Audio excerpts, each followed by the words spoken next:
AP governor Abdul Nazir ను YS Vivekananda Reddy కుమార్తె సునీతారెడ్డి కలిశారు. విజయవాడ రాజ్ భవన్ కు వెళ్లిన సునీతారెడ్డి తన తండ్రి హత్య కేసుపై గవర్నర్ కు ఫిర్యాదు చేశారు.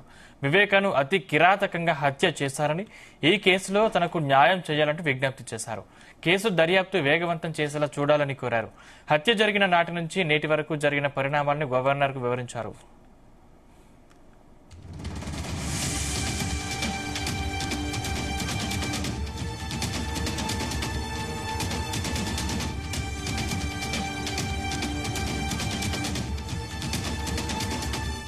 తన తండ్రి హత్య కేసులో సాక్షులంతా ఒక్కొక్కరిగా అనుమానాస్పద స్థితిలో మృతి చెందుతున్నారంటూ ఆందోళన వ్యక్తం చేశారు. హత్య జరిగి 6 ఏళ్లు గడిచిపోయాయని, అయినా కేసు మాత్రం కొలిక్కి రాలేదంటూ సునీతారెడ్డి ఆవేదన వ్యక్తం చేశారు. ఈ కేసును సీబీఐ తిరిగి దర్యాప్తు చేపట్టాలని కోరుకుంటున్నట్లు చెప్పారు సునీత. అయితే కేసు దర్యాప్తును అడ్డుకునేందుకు కొన్ని శక్తులు పనిచేస్తున్నాయని ఆరోపించారు.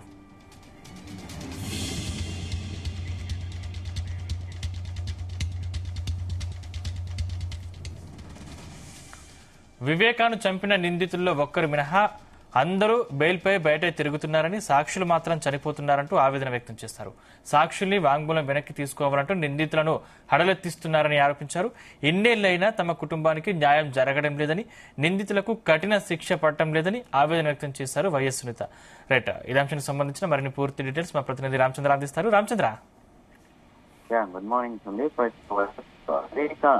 హత్య జరిగి నిన్నటికి సరిగ్గా 6 సంవత్సరాలు అయితే పూర్తి చేసుకున్నది. అయితే నిన్న 6వ వర్ధి సందర్భంగా వైఎస్ వివేక కూతురు సునీత సంచలన వ్యాఖ్యలు కూడా చేసింది. అలాగే నిన్న గవర్నర్ కూడా కలిసి ఆమె ఈ కేసు విషయంపై ఆలస్యం అవుతున్న దానిపైన కూడా గవర్నర్ ను కలిసి ఫిర్యాదు చేసి, అలాగే అనేక అంశాలపై ఆమె గవర్నర్ తో ఎక్స్ప్లెయిన్ చేసిందని చెప్పి మనం చెప్పుకోవచ్చు. అయితే సునీత మాత్రం తన తండ్రిని చంపిన వారు మాత్రం యథేచ్ఛగా బయట తిరుగుతూ వారి జీవితం గడుపుతున్నారని చెప్పి కూడా ఈ సందర్భంగా ఆమె వ్యాఖ్యలు చేసింది.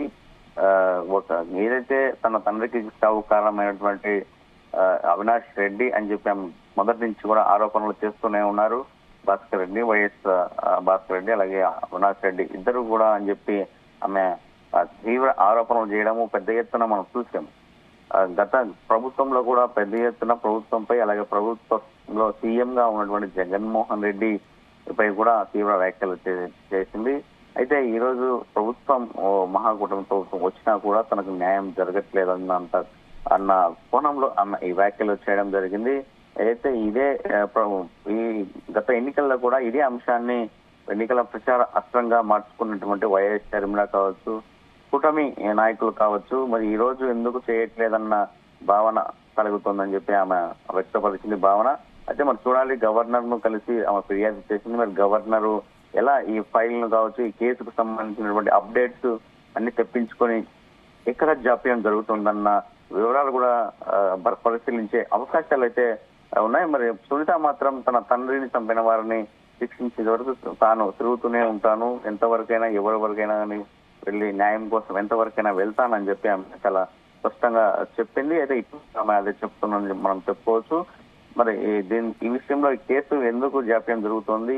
అయితే ఇటీవల దాదాపు 5 మంది ఈ కేసుకు సంబంధించినటువంటి సాక్షులందరూ కూడా వరుసగా చనిపోతూ వచ్చారు. ఇటీవల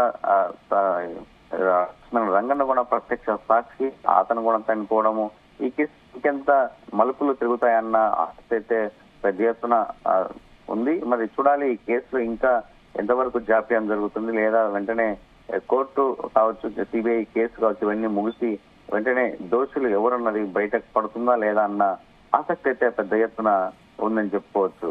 సందీప్, థ్యాంక్ యూ రామచంద్ర.